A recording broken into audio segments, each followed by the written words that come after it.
الحمد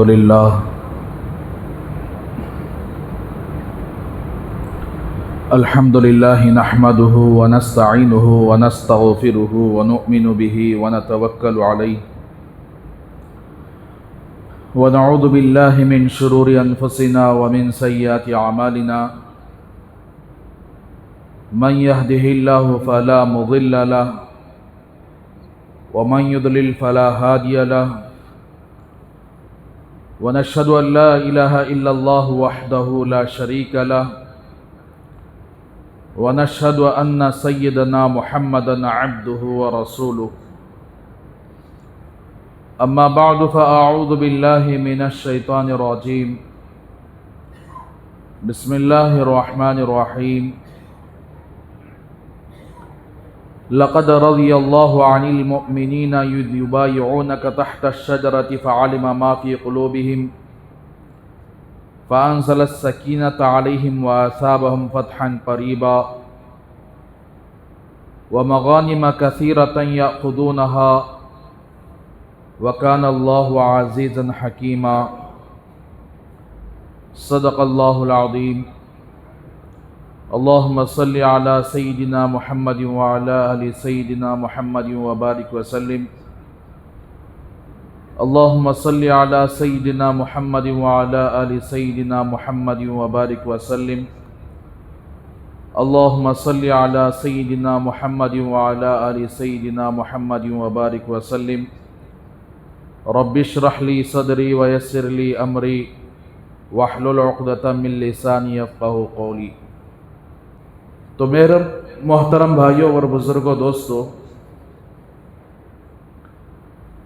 ذی الحجہ کا مہینہ ختم ہونے کے قریب ہے۔ اللہ تبارک و تعالیٰ نے جیسا کہ آپ سن چکے ہیں، اسلامی مہینوں میں یہ آخری مہینہ ہے، اور آخری چیز کا اعتبار ہوتا ہے۔ کوئی بھی چیز ہو، آخری میں جو جیسے آدمی زندگی گزارتا ہے، آخر کا اس کا اعتبار ہوتا ہے۔ اسی لیے ہمارا اسلامی مہینہ شروع محرم الحرام سے شروع ہوتا ہے اور ختم ہوتا ہے ذی الحجہ پر۔ تو ذی الحجہ کے مہینے میں بھی اللہ کے رسول صلی اللہ علیہ وسلم کے صحابہ میں سے دو ایسے صحابی ہیں جن کو خلفائے راشدین کہا جاتا ہے۔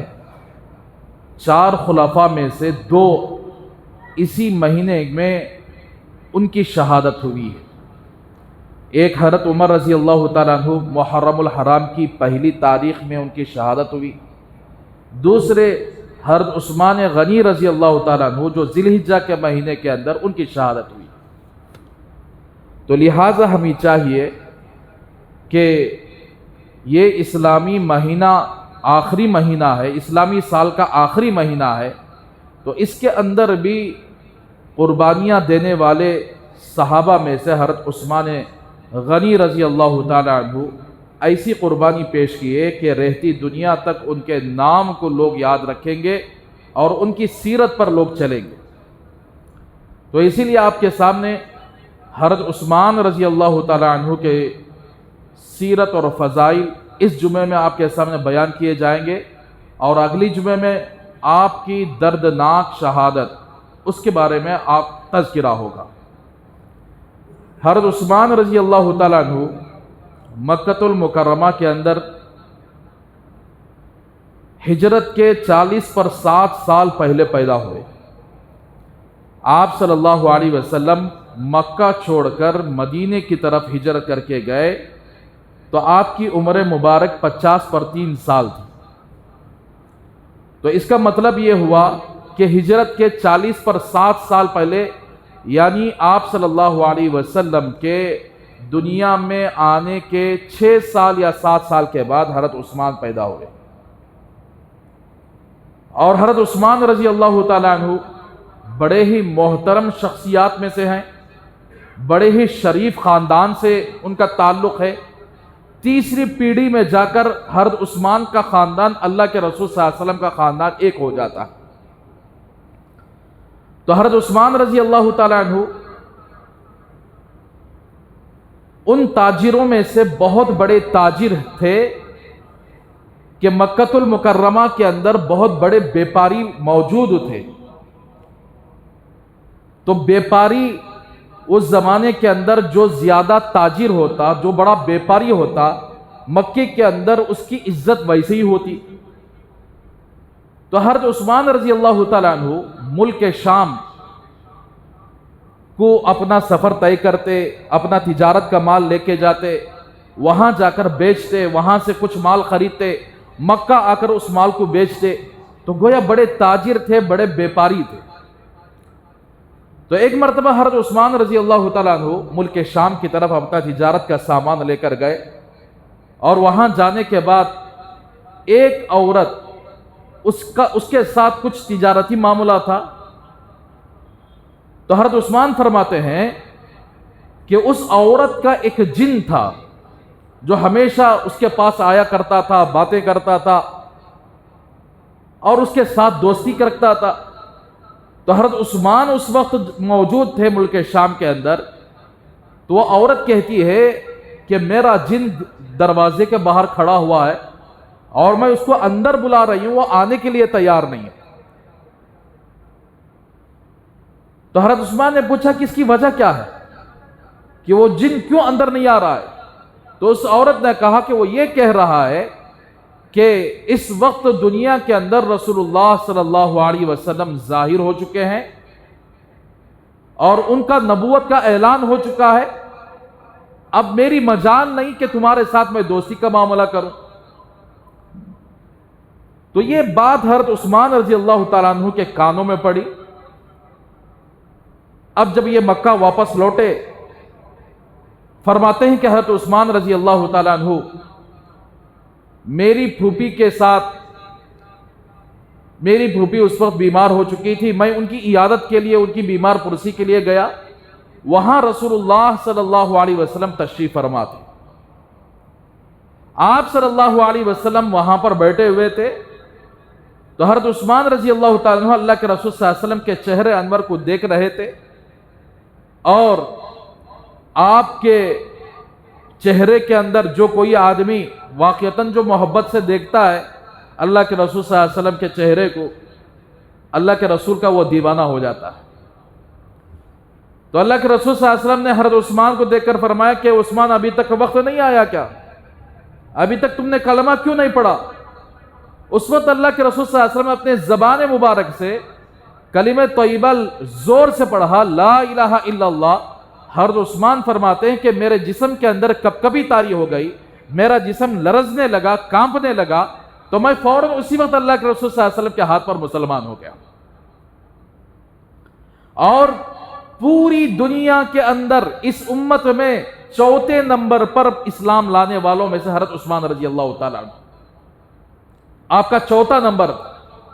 جیسے ہی آپ مسلمان ہوئے، مکے کے حالات آپ تو سن چکے ہیں. بہرحال آپ کا چچا حکم، اس نے کیا کیا؟ حضرت عثمان پر اتنا ظلم و زیادتی کیا کہ آپ کے ہاتھ کو باندھ دیا اور مارنے لگا، اور کہنے لگا کہ جب تک تو محمد صلی اللہ علیہ وسلم کے دین کو چھوڑنے والا نہیں، میں تجھے نہیں چھوڑتا. تو حضرت عثمان نے فرمایا کہ جس کے ہاتھ پر میں نے مسلمان ہوا ہوں، جس کے ہاتھ پر میں نے کلمہ پڑھ لیا ہوں، اگر میری جان اسی طریقے سے چلے جائے تو مجھے کوئی پرواہ نہیں، میں اس دین کو چھوڑنے والا نہیں. تو حضرت عثمان کی یہ عزم کو دیکھ کر اس چچا نے چھوڑ دیا. اسی لیے آج کوئی ہم پر ظلم کرنے والا نہیں ہے. آج کوئی یہ نہیں کہتا کہ تم نماز کیوں پڑھ رہے ہو. آج کوئی یہ نہیں پوچھتا کہ تم قرآن کی تلاوت کیوں کر رہے ہو. آج کوئی یہ زبردستی کسی چیز کو رکوانے والا نہیں ہوگا کہ تم مسجد کو کیوں جا رہے ہو. لیکن آج افسوس کی بات ہے کہ مسلمان نہ کوئی روکنے والا ہے. کوئی نماز پڑھے تو لوگ اور خوش ہو جاتے کہ فلاں آدمی نمازی بن گیا، فلاں آدمی قرآن کی تلاوت کرنے والا بن گیا، فلاں آدمی ذکر کرنے والا بن گیا، فلاں آدمی سنت پر چلنے والا بن گیا، نبی کریم صلی اللہ علیہ وسلم کی زندگی اپنانے والا بن گیا. لیکن افسوس ہے مسلمانوں کو آج اپنے آپ کو مسلمان کہتے ہیں، نہ اپنی زندگی کو بدلنے کی کوشش کرتے ہیں، نہ کوئی اپنے اوپر کوئی زیادتی کرنے والا آج موجود ہے کہ تم نماز پڑھو گے تو تم کو یہ سزا ملے گی، تم کلمہ پڑھو گے تو تم کو یہ سزا ملے گی. لیکن ان لوگوں نے اس وقت پوری دنیا کے اندر کفر کا غلبہ تھا، پوری دنیا کے اندر اسلام کے خلاف پروپیگنڈے کیے جا رہے تھے. جو کوئی کلمہ طیبہ زور سے پڑھتا, جو کوئی اللہ کا نام لینے والا ہوتا, تو ایسی صورت میں اس کو سزائیں دی جاتی, مارا پیٹا جاتا, اس کو دشمن بنا دیا جاتا. لیکن ان لوگوں نے ایسی حالت میں بھی اپنے ایمان پر ثابت قدمی رکھا اور انہوں نے اللہ کے رسول صلی اللہ علیہ وسلم کے دین کو نہیں چھوڑا. اسی لیے کل قیامت کا دن قائم ہوگا. ایسے صحابہ موجود ہوں گے جنہوں نے دین کے خاطر اپنے آپ کو پٹوایا, اپنے آپ کو مار کھلوایا اور اپنے آپ کو شہید کروایا. کل ہم جیسے مسلمان ان کے سامنے کھڑے ہوں گے, وہ صحابہ پوچھیں گے کہ تم کو کوئی رکاوٹ نہیں تھی, نہ نماز پڑھنے کے لیے رکاوٹ تھی, نہ مسجد میں آنے کے لیے رکاوٹ تھی, نہ قرآن مجید کی تلاوت کرنے کے لیے کوئی رکاوٹ تھی, نہ شریعت پر چلنے کے لیے کوئی رکاوٹ تھی. کوئی یہ نہیں کہتا گریبان پکڑ کر کہ تم سود کو کیوں نہیں لے رہے ہو. کوئی یہی نہیں کہتا کہ تم LIC میں کیوں پیسہ نہیں رکھے ہوئے ہو. کوئی تم کو یہ نہیں کہتا کیوں تم جھوٹ نہیں بول رہے ہو. کوئی تم کو یہ نہیں کہتا کہ تم کیوں دھوکہ نہیں دے رہے ہو. بلکہ شریعت تو پہلے سے چلی آ رہی ہے, آج بھی وہی شریعت ہے, لیکن عمل کرنے والے 100 میں 1 یا 2 آدمی موجود ہیں. تو میرے بھائیوں, اسی لیے دنیا تو ہر ایک کی ختم ہونا ہے, میری بھی آپ کی بھی, لیکن قبر کے اندر وہاں سے اعمال کے بدلے اگر الگ الگ طور پر الگ کر دیے جائیں گے. حضرت عثمان رضی اللہ تعالیٰ عنہ کے ایک مشہور مقولہ تھا, وہ علم جو آدمی معلوم ہے سب کو, مسلمان ہونے کے بعد مسلمانوں پر کیا کیا چیزیں فرض ہیں اس کے باوجود بھی نہیں کر رہے ہیں. سب مسلمانوں کو معلوم ہے کہ 5 وقت کی نماز فرض ہے, معلوم ہے قرآن پڑھنا ہے, معلوم ہے جھوٹ نہیں بولنا ہے, معلوم ہے دغا بازی دھوکے بازی نہیں کرنا ہے, معلوم ہے سود نہیں کھانا ہے, معلوم ہے زنا نہیں کرنا, شراب نہیں پینا. اس کے باوجود بھی یعنی ان چیزوں سے رک نہیں پا رہے ہیں. تو ایسی صورت میں حضرت عثمان فرمایا کرتے تھے کہ وہ علم جو بغیر عمل کے ہو وہ بیکار ہے. دوسری چیز یہ فرماتے تھے, آدمی پرہیزگاری کو سامنے رکھ کر کہ میں بڑا پرہیزگار ہوں, میں بڑا دیندار ہوں, میں بہت بڑا دین کا ٹھیکیدار ہوں, اس لیے دین سب کچھ مجھے معلوم ہے, اور اس کو رکھ کر پیچھے سے دنیا کمانا شروع کر دے, تو وہ دنیا اس کی کیا کام آئے گی؟ وہ دنیا بیکار ہے جو آدمی اپنے دین کو سامنے رکھ کر دنیا کمانے والا ہو. پھر حضرت عثمان نے فرمایا کہ وہ عمر جو اتنی لمبی آدمی کو ملے, کسی کو 50 سال ملے, کسی کو 60 سال ملے, لیکن اس عمر کے اندر اپنی آخرت کی تیاری نہیں کیا, تو وہ عمر کے ملنا اس کے لیے بیکار ہے. تو میرے بھائیوں, اسی لیے کہتے ہیں کہ ان لوگوں نے اپنی عملی زندگی کو پیش کیا کہ اللہ کے رسول صلی اللہ علیہ وسلم کا زمانہ, تکلیفوں کا زمانہ, دشمنوں کا زمانہ ہر طرف سے گھیرے ہوئے تھے, لیکن اپنے ایمان کو رائی کے دانے کے برابر بھی کھوکھلا ہونے نہیں دیا. اس کے بعد مکہ المکرمہ کے اندر ظلم و زیادتی اتنی بڑی کہ حضرت عثمان کا نکاح اللہ کے رسول صلی اللہ علیہ وسلم کی ایک بیٹی جن کا نام ہے رقیہ, جس کسی کی بیٹی پیدا ہو تو اس کا نام رقیہ رکھو, صحابیات کے نام رکھو, اللہ کے نبی کی اولاد کے نام رکھو. تو حضرت رقیہ رضی اللہ تعالیٰ عنہ کا نکاح حضرت عثمان غنی رضی اللہ تعالیٰ عنہ سے ہوا. کافروں نے اتنا ظلم کیا, اللہ کے رسول صلی اللہ علیہ وسلم نے اشارہ فرما دیا, جو کوئی اپنی ایمان کی حفاظت کے لیے, دین کی حفاظت کے لیے مکہ چھوڑنا چاہتا ہے تو مکہ چھوڑ دے اور حبشہ کی طرف چلے جائے. میرے بھائیوں, آج مدن پلی کے اندر بہت سارے تاجر ہیں, ان کا سارا بیپار مدن پلی کے اندر. کسی تاجر کو یہ کہیں کہ آپ اپنی ایمان کی حفاظت کے لیے, دین کی حفاظت کے لیے مدن پلی چھوڑ دو اور دوسرے جگہ چلے جاؤ. آدمی تجارت کے لیے اپنے ایمان کا سودا کر سکتا ہے, گاؤں نہیں چھوڑ سکتا. آدمی تھوڑے پیسوں کے لیے اپنے ضمیر کو بیچ سکتا ہے, گاؤں نہیں چھوڑ سکتا. آدمی اپنے دین کو ختم کر سکتا ہے تھوڑے سے پیسوں کے لیے, گاؤں نہیں چھوڑے گا. اندازہ لگاؤ, مکہ المکرمہ کے اندر بڑے تاجروں میں سے حضرت عثمان رضی اللہ تعالیٰ عنہ آئے, لیکن اپنی ایمان, اپنے دین کی حفاظت کے لیے مکے کو چھوڑ دیا اپنی بیوی کے ساتھ. اللہ کے رسول صلی اللہ علیہ وسلم کو معلوم ہوا، ایک عورت آ کر خبر دی کہ یا رسول اللہ، آپ کے داماد اور آپ کی بیٹی حبشہ کی طرف ہجرت کر رہے ہیں۔ تو اللہ کے رسول صلی اللہ علیہ وسلم نے پوچھ لیا وہ کس حالت میں تھے؟ اتنے بڑے تاجر، چاہتے تو بڑے بڑے اونٹ پر سوار ہو سکتے تھے، بڑے بڑے گھوڑوں پر سوار ہو سکتے تھے، لیکن اس وقت وہ عورت اللہ کے رسول صلی اللہ علیہ وسلم کے سامنے حضرت عثمان کی حالت بیان کر رہی ہے کہ آپ کے داماد، ایک کمزور گدھا آپ کے داماد کے پاس ہے، اس کمزور گدھے پر آپ کی بیٹی کو سوار کرا کے لے کے جا رہا ہے۔ تو اللہ کے رسول صلی اللہ علیہ وسلم نے فوراً دعائیں دی، فرمایا کہ عثمان کے ساتھ اللہ ہے۔ تو میرے بھائی اس کے بعد حبشہ کی طرف ہجرت کی، پھر اللہ کے رسول صلی اللہ علیہ وسلم جب مکہ چھوڑ کر مدینے کی طرف ہجرت کر کے آئے تو پھر حضرت عثمان اور ان کی بیوی مدینے کی طرف ہجرت کر کے آگئے۔ گویا 2 ہجرتیں کی ہیں حضرت عثمان رضی اللہ تعالی عنہ۔ مدینے کے اندر آئے، شروع میں صحابہ کے بہت سارے فاقے تھے۔ جو صحابہ مکہ چھوڑ کر مدینے کی طرف ہجرت کر کے آئے ان کو مہاجرین کہتے ہیں۔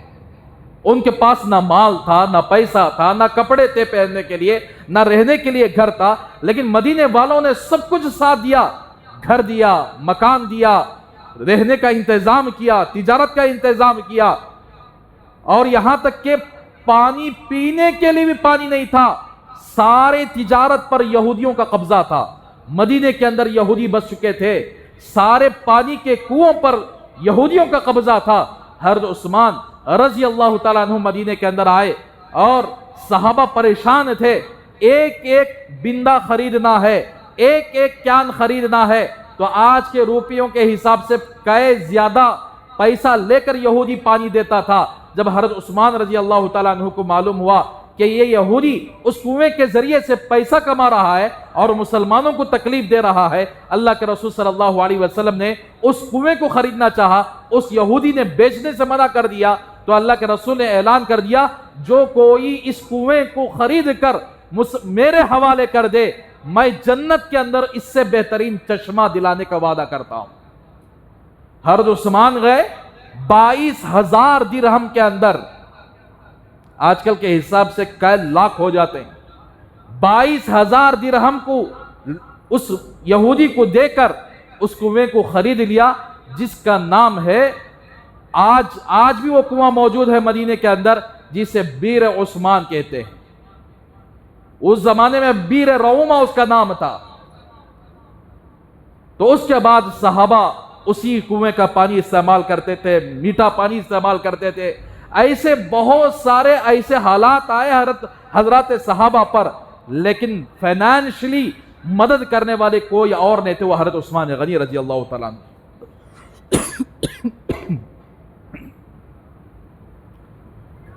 3 سال کے بعد آپ کی بیوی رسول اللہ صلی اللہ علیہ وسلم کی صاحبزادی حضرت رقیہ رضی اللہ تعالیٰ عنہ کا انتقال ہو گیا۔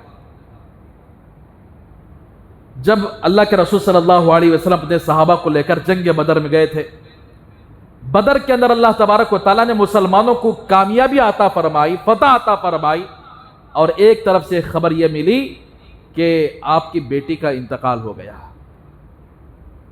اندازہ لگاؤ کہ اسلام کے اندر پہلی جنگ تھی، اللہ کے رسول صلی اللہ علیہ وسلم نے فرمایا کہ میں جنگ فتح ہونے پر خوشی مناؤں یا اپنی بیٹی کے انتقال پر غم مناؤں۔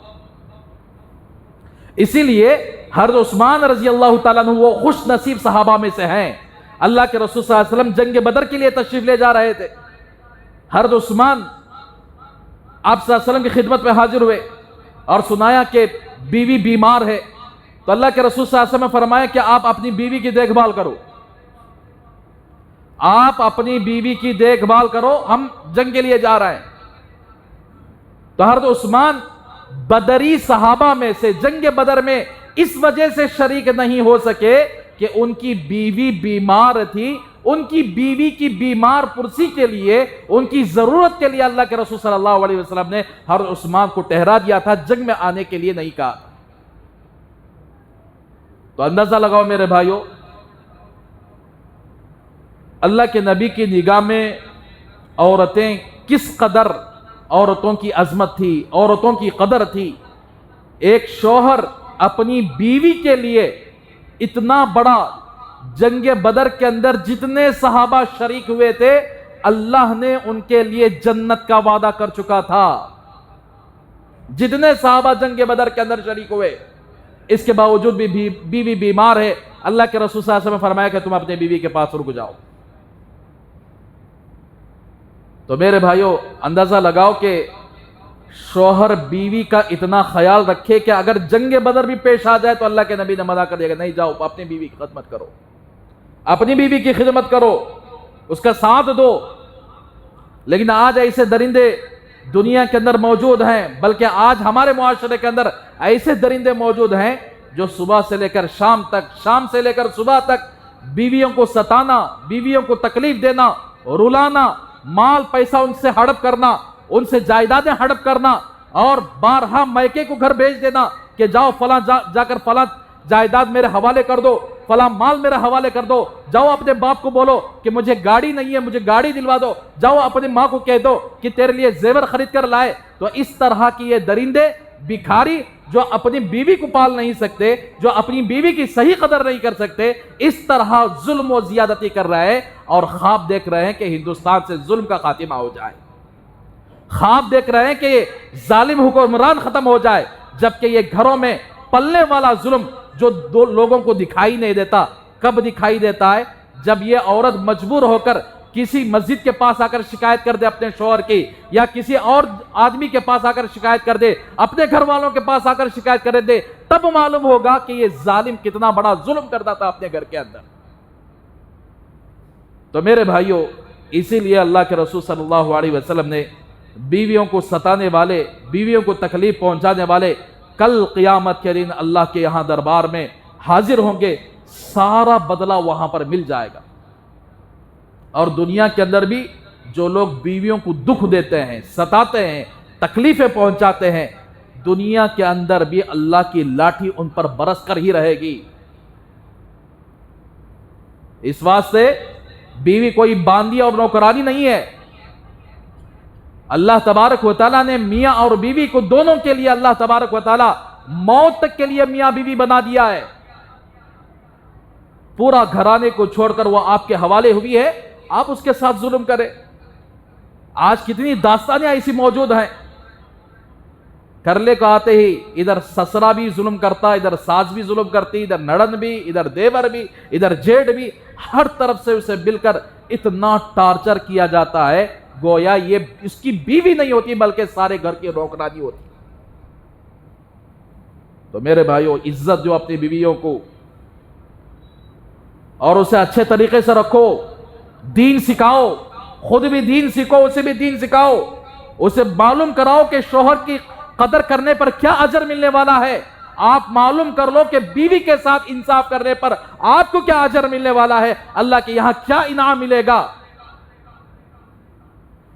جنگ بدر جیسے مقدس جنگ، اس کے بعد زندگی میں ایسی جنگ نہیں آئی. جنگیں تو بہت ساری ہوئی ہیں، لیکن یہ واحد ایسی جنگ ہے جس میں اللہ تبارک و تعالیٰ نے اعلان کر دیا تھا جنت کا. جو جنگ کے بدر کے اندر شریک ہوئے ہیں وہ سب کے سب جنتی ہیں. لیکن ایک بات یاد رکھیں، حضرت عثمان رضی اللہ تعالیٰ عنہ کو باوجود یہ کہ وہ آپ جنگ بدر میں شریک نہیں ہو سکے، اللہ کے رسول صلی اللہ علیہ وسلم نے فرمایا کہ یہ بھی بدری ہیں، یہ بھی جنگ بدر میں شریک ہونے والے صحابہ میں سے ہیں، ان کو بھی بدرین میں سے اللہ کے رسول صلی اللہ علیہ وسلم نے شامل فرمایا. انتقال ہو گیا. کچھ دنوں کے بعد حضرت عثمان رضی اللہ تعالیٰ عنہ سے اللہ کے رسول صلی اللہ علیہ وسلم نے ملاقات کی. حضرت عثمان سے پوچھا کہ عثمان کیا حال ہے؟ حضرت عثمان نے عرض کیا یا رسول اللہ،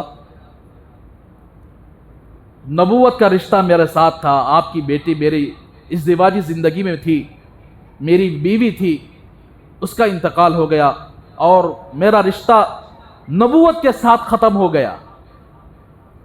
تو اللہ کے رسول صلی اللہ علیہ وسلم نے فرمایا کہ عثمان فکر نہ کرو، ابھی جبرائیل میرے پاس آئے اور فرمایا کہ اللہ کا حکم ہے کہ آپ کی دوسری بیٹی ام کلثوم کا نکاح بھی حضرت عثمان سے کرا دو. آپ کی دوسری بیٹی ام کلثوم رضی اللہ تعالی عنہا، اس کا نکاح بھی ان کے ساتھ کرا دو۔ تو اسی وقت حضرت اللہ کے رسول صلی اللہ علیہ وسلم نے حضرت عثمان کا نکاح اپنی دوسری بیٹی سے بھی کروا دیا۔ حضرت عثمان کی دوسری بیوی، اللہ کے رسول صلی اللہ علیہ وسلم کی دوسری بیٹی، تو ان کا نکاح ہوا۔ وہ کچھ دنوں کے بعد ان کا بھی انتقال ہوا، تو حضرت عثمان اور بھی پریشان ہو گئے۔ اللہ کے رسول صلی اللہ علیہ وسلم نے فرمایا کہ عثمان، ایک اور بیٹی ہوتی تو وہ بیٹی بھی آپ کے نکاح میں دے دیتا۔ تو اس سے اندازہ لگاؤ حضرت عثمان رضی اللہ تعالیٰ عنہ سے اللہ کے رسول صلی اللہ علیہ وسلم کتنی محبت کیا کرتے تھے۔ حضرت ابوبکر صدیق رضی اللہ تعالیٰ عنہ کا زمانہ تھا، مدینے کے اندر بڑا خات پڑا، اتنا خات کہ لوگوں کے پاس کھانے کے لیے کچھ بھی نہیں تھا، اناج نہیں تھا، کچھ بھی نہیں تھا۔ صحابہ پریشان، مدینے والے سارے پریشان، بھوک سے تڑپ رہے تھے۔ اس وقت بڑے تاجر تھے حضرت عثمان رضی اللہ تعالیٰ عنہ، 1000 اونٹ اس کے اوپر اناج کا غلہ آیا ہوا تھا ملک شام سے۔ اندازہ لگاؤ، آج کل کے لاریوں میں جو لوڈ آتا ہے، اس زمانے میں اونٹوں میں لوڈ آتے تھے، اونٹوں میں سارے تجارت کے سامان آتے تھے، اناج آتے تھے۔ تو حضرت عثمان کے پاس پہنچا ملک شام سے 1000 اونٹ پر اناج کا سامان لدا ہوا پورا قافلہ۔ مدینے کے بڑے بڑے تاجر جمع ہو گئے، معلوم ہوا کہ حضرت عثمان کے پاس بہت سارا مال آیا ہوا ہے، کچھ 10 روپے کے اوپر 1 روپہ کی 2 روپہ کی فائدہ دے کے ان سے خرید لیں گے اور خوب فائدہ کمائیں گے۔ جیسا کہ ہوتا نہیں آج کل، کیا تو بھی اسٹرائک ہو جائے یا کوئی ایسا ماحول جیسے کرونا میں آیا تھا ویسا کیا تو بھی آ جائے، بینڈ لگ جائے۔ انسانیت کا جنازہ نکالنے والے یہی مسلمان ہوتے۔ ذرہ کیا تو بھی ویکنس پوائنٹ مل گیا، مثال کے طور پر آپ کو مثال دے کر کہتا ہوں، کسی آدمی کو پیسے کی ضرورت پڑ گئی، وہ آدمی اپنی زمین بیچنے کے لیے آگے آیا۔ اب خریدنے والوں کو معلوم ہوا کہ اسے مجبوری ہے، اسے کیسا بھی پیسوں کی ضرورت ہے، تب خریدنے والے کیا کرتے ہیں، اس کی مجبوری کا فائدہ اٹھا کر 10 روپے کی چیز کو 2 روپے میں پوچھتے ہیں۔ اب وہ 2 روپے میں خرید کر 20 روپے میں بیچ دیتے ہیں۔ اس کی مجبوری کا فائدہ اٹھائے، اس سے کم داموں میں خریدا اور زیادہ داموں میں بیچ دیا۔ اسے انسانیت کہتے ہیں، اسے حیوانیت کہتے ہیں۔ یہ جانوروں سے بدتر کی عادتیں ہی ہیں۔ کیا کریں گے پیسہ؟ تو اس طرح جہاں جہاں لوگوں کی مجبوریاں ہوتی ہیں، وہاں وہاں ایسے خبیث لوگ جمع ہو جاتے ہیں، وہاں سے وہ پیسہ لے لیتے ہیں، وہاں مال ہڑپ کر لیتے ہیں اور دوسری جگہ جا کر زیادہ نفع کماتے ہیں۔ اسی طریقے سے مدینے کے اندر بہت سارے تاجر آپ حضرت عثمان رضی اللہ تعالیٰ عنہ کے پاس آ گئے۔ حضرت عثمان سے پوچھا کہ آپ کے پاس 1000 اونٹ سے لدا ہوا سامان آپ کے پاس آیا ہوا ہے، آپ ہمیں کتنے میں بچو گے؟ حضرت عثمان نے کیا کیا، ان سب تاجروں کو گھر کے اندر بلایا، بٹھایا، بھائی آپ کتنا دے سکتے ہو؟ 10 روپے کی چیز کو 1 روپہ فائدہ رکھ کر دے دیں گے۔ تو حضرت عثمان نے پوچھا اور فائدہ دے سکتے ہو؟ جیسے سوال ہوتا نا، اور کون فائدہ دے سکتا ہے؟ تو ایک آدمی کھڑا ہوا، اس نے کہا کہ میں 2 روپے 10 روپے پر 2 روپے فائدہ دیتا ہوں۔ تو حضرت عثمان نے پوچھا مجھے اور چاہیے۔ تیسرے آدمی کھڑا ہوا، کہا کہ میں 3 روپے آپ کے 10 روپے پر 3 روپیہ فائدہ دے کر آپ سے میں خریدنا چاہتا ہوں۔ حضرت عثمان نے پوچھا اور اضافہ کوئی اور اضافہ کر کے دے سکتا ہے؟ چوتھا آدمی کھڑا 4 روپے دے سکتا ہوں۔ حضرت عثمان نے اور اضافہ چاہیے۔ اب یہ تاجر ادھر ادھر دیکھنے لگے، کیا بھائی یہ آدمی اتنا فائدہ دے رہے ہیں، 10 روپے کے اوپر 4 روپے فائدہ دے رہے ہیں اور یہ دینے کے لیے تیار نہیں ہے۔ تو ایک اور آخر میں ایک آدمی کھڑا ہوا کہ 5 روپے میں دوں گا، 10 روپے پر فائدہ، آپ سارا سامان ہمیں بیچ دیں۔ حضرت عثمان نے فرمایا مجھے اور فائدہ چاہیے، مجھے اور چاہیے۔ تو سارے تاجر یہ بول کر کھڑے ہو گئے، اب مدینے کے اندر 5 روپے سے زیادہ آپ کو فائدہ دینے والا نہیں ہوگا۔ حضرت عثمان نے فرمایا کہ 5 روپے نہیں، میں 10 روپے پر آپ کا سوال کیا تھا، لیکن ایک ذات ایسی موجود ہے، 1 روپیہ دوں گا تو 10 روپیہ فائدہ دے گا۔ میں 1 روپیہ دوں گا، 10 روپیہ وہ مجھے دے گا، وہ ذات ہے، اللہ تعالیٰ کی ذات ہے۔ آپ گواہ رہو، 1000 اونٹ پر جو سامان آیا ہوا ہے میں مدینے کے لوگوں کو میں نے وقف کر دیا. ہے کوئی آج جو اس طرح غریبوں کے لیے، مسلمانوں کے لیے، اپنی قوم کے لیے کوئی پیسہ خرچ کرنے والا ہے؟ زیادہ سے زیادہ نکلیں بولے تو بہت ٹائٹ سے نکلتا، دل بڑا درد ہوتا کہ فلاں جگہ ایسے حالات آ گئے، بھائی تھوڑا سا دیکھو، تھوڑی سی فکر کرو. گلیوں کے اندر بہت سارے ایسے بیوہ عورتیں موجود ہیں، یتیم بچے موجود ہیں، ایسے غریب لوگ موجود ہیں. آج ہمارے یہاں پھینکنے کے لیے کھانا موجود ہے، پھینکنے کے لیے ساری چیزیں موجود ہیں، لیکن اس غریب تک ایک پلیٹ کی باسن بھی نہیں جاتی، ایک پلیٹ کا کھانا بھی نہیں جاتا. تو میرے بھائیو، اسی لیے دنیا کے اندر جو قوم کے لیے جیتا ہے، جو اپنے مسلمانوں کے لیے جیتا ہے، اپنی قوم کے لیے جیتا ہے، جو غریبوں کا درد دکھ میں ساتھ دیتا ہے، اللہ تبارک و تعالیٰ نہ دنیا کے اندر اسے ضائع کریں گے، نہ آخرت کے اندر اسے ضائع کریں گے.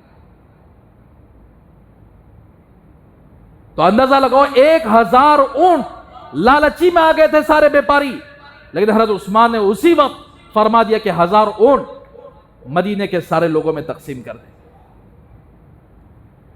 تو ایسا حضرت عثمان رضی اللہ تعالیٰ عنہ نے دین پر، مسلمانوں پر ہر جگہ جہاں جہاں ضرورت پڑتی وہاں وہاں اپنا پیسہ لٹایا، اپنا ساری چیزیں لٹائی. یہاں تک کہ جنگ تبوک کا موقع اللہ کے رسول صلی اللہ علیہ وسلم نے اعلان کیا کہ جس جس کے پاس جتنا پیسہ ہے وہ لا کر جمع کر دیں. تو اس وقت حضرت ابوبکر نے اپنا سارا مال لا کر جمع کر دیا تھا، حضرت عمر نے آدھا مال لا کر جمع کیا تھا، حضرت عثمان نے اتنا سامان جمع کیا کہ اللہ کے رسول صلی اللہ علیہ وسلم آپ کے پیسوں میں ہاتھ ڈال کر ایسا اچھالنے لگے. اللہ کے رسول اچھال کر کہنے لگے آج کے بعد عثمان جو بھی عمل کرے گا عثمان کو پوچھ نہیں ہوگی، آج جو چاہے کر لو، آپ کو اللہ پوچھیں گے نہیں عثمان تم نے یہ کیا کیا، تم نے یہ کیوں کیا. تو اسی لیے میرے بھائیوں، جس آدمی کا دل اس طرح کھل جاتا ہے، وہ اللہ کے دین کے کاموں پر خرچ کرتا ہے اپنا پیسہ، اللہ کے راستے میں اپنا پیسہ خرچ کرتا ہے، اللہ کے لیے، غریبوں کے لیے، یتیموں کے لیے، مدارس کے لیے، مساجد کے لیے، اور اسی طرح جہاں جہاں ضرورتیں پڑتی ہیں وہاں وہاں اپنا پیسہ خرچ کرتا ہے. خدا کی قسم اس کے پیسے میں کبھی نہیں آئے گی، بلکہ اللہ تبارک و تعالیٰ کا وعدہ ہے کہ میں اسے اور زیادہ دوں گا. لیکن مسلمانوں کو یقین نہیں ہے کہ اور دے گا اللہ. مسلمان یہ سمجھتا ہے کہ میں اگر دین کے راستوں پر خرچ کروں گا میرا پیسہ گھڑ جائے گا. تو میرا حال میرے بھائیوں، حضرت عثمان غنی رضی اللہ تعالیٰ عنہ اس طرح ایک روایت کے اندر آتا ہے آپ نے 80 لاکھ درہم دین پر خرچ کیا. آپ ٹیلی لگائیں کہ 80 لاکھ درہم کیا ہوتے ہیں اس زمانے کے اندر. تو میرا حال حضرت عثمان رضی اللہ تعالیٰ عنہ وہ خوش نصیب صحابہ میں سے ہیں جن کو ذو النورین کا لقب ملا، یعنی 2 نور والا. 2 بیٹیاں اللہ کے رسول صلی اللہ علیہ وسلم کی نکاح میں آئیں، ایک بیٹی کا انتقال ہوا تو دوسری بیٹی کا نکاح اللہ کے رسول صلی اللہ علیہ وسلم نے حضرت عثمان کے ساتھ کر دیا. اور دوسری چیز، قرآن مجید میں نے خطبے کے اندر ایک آیت تلاوت فرمائی، لقد رضی اللہ عن المؤمنین اذ یبایعونک تحت الشجرۃ فعلم ما فی قلوبہم فانزل السکینۃ علیہم واثابهم فتحا قریبا. مدینہ منورہ کے اندر اللہ کے رسول صلی اللہ علیہ وسلم نے خواب دیکھا، مکہ چھوڑ کر مدینے کی طرف ہجرت کر کے آ گئے تھے. کعبۃ اللہ سے اتنی محبت صحابہ کو، اللہ کے رسول صلی اللہ علیہ وسلم کو اتنی محبت تھی، جب آپ مکہ چھوڑ کر مدینے کی طرف جا رہے تھے تو بارہا مکہ کعبۃ اللہ کی طرف بارہا پھر کر دیکھ رہے تھے اور یہ فرما رہے تھے اے کعبہ، مجھے تجھے چھوڑنے کے لیے ان لوگوں نے مجبور کر دیا، ورنہ تجھے چھوڑنا مجھے گوارا نہیں ہے، میرا دل نہیں چاہتا کہ میں تجھے چھوڑ کر جاؤں. کئی سال گزر گئے تھے، صحابہ تڑپ رہے تھے کعبۃ اللہ کی دیدار کے لیے. تو اللہ کے نبی نے خواب میں دیکھا کہ صحابہ کعبۃ اللہ کا طواف کر رہے ہیں. تو اس وقت اللہ کے رسول صلی اللہ علیہ وسلم 1400 صحابہ کے ساتھ عمرہ کرنے کا ارادہ کیا. سارے صحابہ خوش ہو گئے، ہم اللہ کے نبی کے ساتھ عمرہ کریں گے۔ تو اللہ کے نبی صلی اللہ علیہ وسلم احرام باندھ کر 60 یا 70 اونٹ ذبح کرنے کے ارادے سے لے کر ساتھ چلے۔ حدیبیہ ایک مقام ہے، وہاں پر آپ نے قیام کیا۔ جب مکے والوں کو معلوم ہوا کہ اللہ کے رسول صلی اللہ علیہ وسلم آئے ہیں، آپ لڑنے کے لیے نہیں آئے ہیں بلکہ عمرہ کرنے کے ارادے سے آئے ہیں، کعبۃ اللہ کی زیارت کرنے کے ارادے سے آئے ہوئے ہیں، تو اب ان لوگوں کو اطمینان بھی نہیں ہوا کہ 1400 صحابہ کے ساتھ آئے ہوئے۔ تو اللہ کے رسول صلی اللہ علیہ وسلم نے ان کو اطمینان دلانے کے لیے یہاں سے ایک سفیر کو بھیجنا چاہا۔ سب سے پہلے حضرت عمر کو اٹھایا، حضرت عمر سے فرمایا کہ عمر جاؤ، تم جا کر یہ کہو کہ ہم لوگ آپ سے لڑائی کے لیے نہیں آئے ہیں، آپ سے جنگ کرنے کے لیے نہیں آئے ہیں، بلکہ عمرہ کرنے کے ارادے سے آئے ہیں۔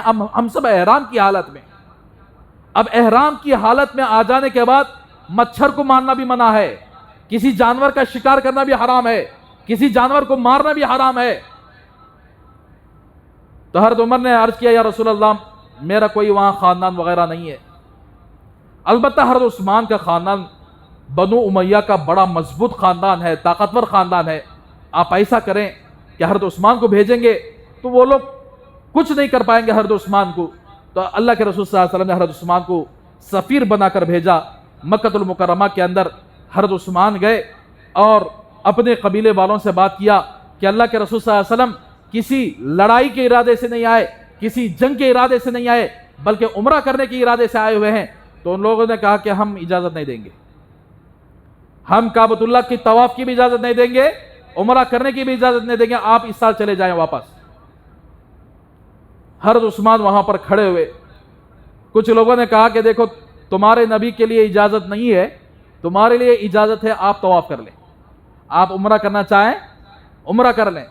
تو حضرت عثمان نے فرمایا کہ میرے نبی کے نہ ہوتے ہوئے میں کیسے طواف کر سکتا ہوں، تمہیں ہمیں رہتے تو بس بھائی موقع مل گیا بول کر شروع ہو جاتے تھے۔ لیکن اندازہ لگاؤ حضرت عثمان اللہ کے رسول سے کتنی محبت فرماتے تھے، اور اللہ کے رسول صلی اللہ علیہ وسلم حضرت عثمان سے کتنی محبت فرماتے۔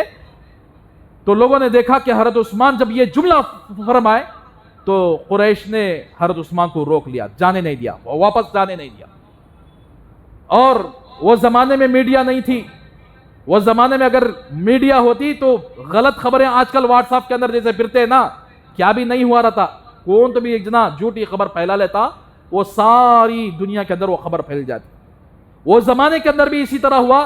حضرت عثمان رضی اللہ تعالیٰ عنہ کے سلسلے میں یہ غلط خبر سارے مکے کے اندر بلکہ اللہ کے رسول صلی اللہ علیہ وسلم تک یہ خبر پہنچا دی گئی کہ حضرت عثمان کو نعوذ باللہ شہید کر دیا گیا۔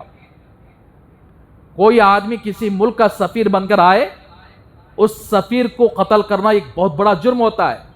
انٹرنیشنل لا کے اندر آج بھی موجود ہے، کوئی ملک کا سفیر کسی ملک میں چلے جائے تو اس ملک والوں کی وہ ملک والے اس سفیر کی حفاظت کرنا ان کے لیے ضروری ہے۔ اگر سفیر کو قتل کر دیں گے تو پھر جنگ شروع ہو جائے گی۔ تو اللہ کے رسول صلی اللہ علیہ وسلم کو معلوم ہوا کہ حضرت عثمان رضی اللہ تعالیٰ عنہ کی شہادت ہو چکی ہے۔ تو آپ صلی اللہ علیہ وسلم ایک درخت تھا، ایک جھاڑ تھا، اس کے نیچے 1400 صحابہ کو بلایا اور کہا کون کون ہے جو حضرت عثمان کے جان کا بدلہ لینے کے لیے میرے ہاتھ پر بیعت کرے، میرے ہاتھ پر وعدہ کرے، بیعت کرے، کون ہے جو حضرت عثمان کی جان کا بدلہ لینے کے لیے آئے۔ 1400 صحابہ اللہ کے رسول صلی اللہ علیہ وسلم کے ہاتھ پر بیعت کیے، گویا یہ اللہ کے نبی کا ہاتھ نہیں تھا بلکہ حضرت عثمان کا ہاتھ، اللہ کے رسول صلی اللہ علیہ وسلم یہ عثمان کا ہاتھ ہے، اس کے اوپر بیعت کرو کہ ان کی جان کا بدلہ لیں گے۔ تو 1400 صحابہ آپ صلی اللہ علیہ وسلم کے ہاتھ پر بیعت کی۔ اب اس سے اندازہ لگاؤ کہ حضرت عثمان سے کتنی محبت تھی اللہ کے رسول صلی اللہ علیہ وسلم کو۔ ایک جان کے بدلے 1400 جان قربان کرنے کے لیے اللہ کے رسول بیعت لے رہے ہیں، ایک جان کے لیے۔ اور یہ بھی پتہ چلتا ہے اس واقعے سے کہ اللہ کے رسول صلی اللہ علیہ وسلم عالم الغیب نہیں ہیں، عالم الغیب صرف اللہ کی ذات ہے۔ اگر اللہ کے رسول صلی اللہ علیہ وسلم عالم الغیب ہوتے تو پھر اللہ کے نبی ہاتھ کیوں بڑھاتے، بیعت کیوں کرتے، جبکہ خبر جھوٹی تھی۔ کچھ دیر کے بعد حضرت عثمان واپس آئے, اللہ کے رسول صلی اللہ علیہ وسلم کے انہی ہاتھوں پر بیعت کیا, میں بھی آپ کے ہاتھ پر بیعت کرتا ہوں. تو میرے بھائیوں اندازہ لگاؤ, حضرت عثمان رضی اللہ تعالیٰ عنہ کو اللہ کے رسول صلی اللہ علیہ وسلم اتنی محبت سے پیش آئے, اتنی محبت دی, حضرت عثمان بھی اللہ کے رسول سے اتنی محبت سے پیش آئے, آخر میں کچھ درندوں نے اس مہینے کے اندر حضرت عثمان کو شہید کر دیا. تو اس لیے میرے بھائیوں, یہ دین جو پہنچا ہے یہ ایسے ہی نہیں پہنچا ہے. ہمیں جو کلمہ پڑھنے والے مسلمان اپنے آپ کو کہلا رہا ہے, یہ ایسے ہی نہیں پہنچے, اس کے پیچھے ایسے صحابہ کی قربانیاں موجود ہیں, ایسے صحابہ نے اپنے جان کا نذرانہ پیش کیا. تو اسی لیے ہم اپنے دین کی حفاظت کے لیے کیا کر رہے ہیں, اپنے نسلوں کے اندر دین کی حفاظت کرنا ہے. ہم اب کیا کر رہے ہیں, اپنے ایمان کی حفاظت کر رہے ہیں. ہم اپنے ایمان کی حفاظت کے لیے کتنا وقت نکال رہے ہیں, کتنا وقت ہم مساجد میں بیٹھ کر اللہ کے دین کی باتیں سننے کے لیے نکال رہے ہیں, کتنا وقت ہم قرآن کی تلاوت کر رہے ہیں, کتنا وقت ہم اللہ کا ذکر کر رہے ہیں. کتنے مسائل ایسے ہیں جو دین کے جو ہمیں معلوم ہیں, اور کتنے مسائل ایسے ہیں جو دین کے جو ہمیں معلوم نہیں ہے. بہت سارے ایسی حرام چیزیں ہیں, حرام کردہ چیزیں ہیں جو اللہ کی طرف سے حرام کردہ ہے, مسلمانوں کو وہ تک معلوم نہیں کہ کون سی چیز حلال ہے, کون سی چیز حرام. تو اس لیے میرے بھائیوں, زندگی جینے کا مقصد دنیا نہ بناؤ, ضرورت ہے دنیا, جینے کا مقصد آخرت بناؤ. آخرت, ہر انسان کا مقصد آخرت بن جائے. جب آخرت مقصد بن جاتا ہے, وہ دنیا کو صرف ضرورت کے لیے استعمال کر لیتا ہے, لیکن اس کا پورا مقصد اللہ کی نگاہ میں قبر میں جانے کے بعد اس کی راحت, اور قبر سے اٹھنے کے بعد قیامت میں راحت, یہاں تک کہ جنت میں پہنچنے تک کے سارے اعمال وہ کر کے جاتا ہے. اگر جس آدمی کو آخرت کی فکر نہ ہو, جس آدمی کو قبر کی فکر نہ ہو, تو پھر وہ ایسے ہی دنیا کے اندر زندگی گزارتا ہے جیسے غیر مسلم زندگی گزارتا ہے, جیسے یہودی زندگی گزارتا ہے, جیسے عیسائی زندگی گزارتا ہے. اسی لیے مسلمانوں, کلمہ پڑھتے ہیں اللہ کے رسول صلی اللہ علیہ وسلم کا, تو کلمہ کا تقاضا یہی ہے کہ ہم دنیا میں ایسے زندگی گزاریں, اپنے آپ کو حقیقی مسلمان بنائے, اپنے آپ کو اللہ کے رسول صلی اللہ علیہ وسلم کا سچا امتی بنائے, جیسے صحابہ کرام نے اپنے آپ کو سچا امتی بنایا, اور وفاداری اور ایسی محبت فرمائی کہ دین کے اندر ایک رائی کے دانے کے برابر بھی ملاوٹ پسند نہیں فرمایا, بلکہ جیسا دین اللہ کے نبی سے لیا ہم تک ویسے دین کو پہنچا کر چلے گئے. ایسے ہم آج کرنا ہے, آج ہم اپنے دین کی حفاظت کرنا ہے. اس لیے میرے بھائیوں, انشاءاللہ کل اگلے جمعہ جب آئے گی, حضرت عثمان رضی اللہ تعالیٰ عنہ کو کس بنیاد پر شہید کر دیا گیا, شہادت کی وجہ کیا ہے, یہ تمہیں ہمیں لڑنے کو, زمینوں کے اس میں مار لیے ایک دوسرے کو, یا پرانی دشمنی, اس بنیاد پر حضرت عثمان کو شہید نہیں کیا گیا, بلکہ اس بنیاد پر حضرت عثمان کو شہید کر دیا گیا کہ 12 سال میں جب حضرت عمر کی خلافت تھی, 20 پر 2 لاکھ مربع زمین تک اسلام پھیل چکا تھا. جب حضرت عثمان اس کو سنبھالے, 12 سال حکومت کی حضرت عثمان, 60 پر 6 لاکھ مربع زمین تک اسلام پہنچ چکا تھا. جب اسلام پہنچا, دشمنان اسلام نے حضرت عثمان کو ختم کرنے کی سازشیں کیے. وہ کیسے کیے اور کن لوگوں نے حضرت عثمان کو شہید کیا, یہ اگلے جمعہ آپ کے سامنے تفصیل سے بات آئے گی. لیکن ایک بات یہ ہے میرے بھائیوں, پکا مسلمان بن جاؤ. صرف بقرعید کا مسلمان, صرف رمضان کا مسلمان, صرف جمعے کا مسلمان, صرف شب برات کا مسلمان, صرف شب قدر کا مسلمان نہ بناؤ, بلکہ 24 گھنٹے روزانہ کا مسلمان بنا لو اپنے آپ کو. روزانہ 5 وقت کی نماز کی پابندی کر لو, اپنے دین کی حفاظت کے لیے کچھ نہ کچھ کام کر لو, اور اپنے دین کے لیے, مسلمانوں کے لیے, قوم کے لیے کچھ نہ کچھ خرچ کرنے کی عادت بنوا لیں. انشاءاللہ اللہ تبارک و تعالی دنیا بھی کامیاب فرمائیں گے اور آخرت بھی کامیاب فرمائیں گے. اللہ سے دعا کریں کہ اللہ تبارک و تعالی ہم سب کے ان باتوں پر عمل کرنے کی توفیق عطا فرمائے. آمین. وآخر الدعوانا ان الحمد للہ رب العالمین.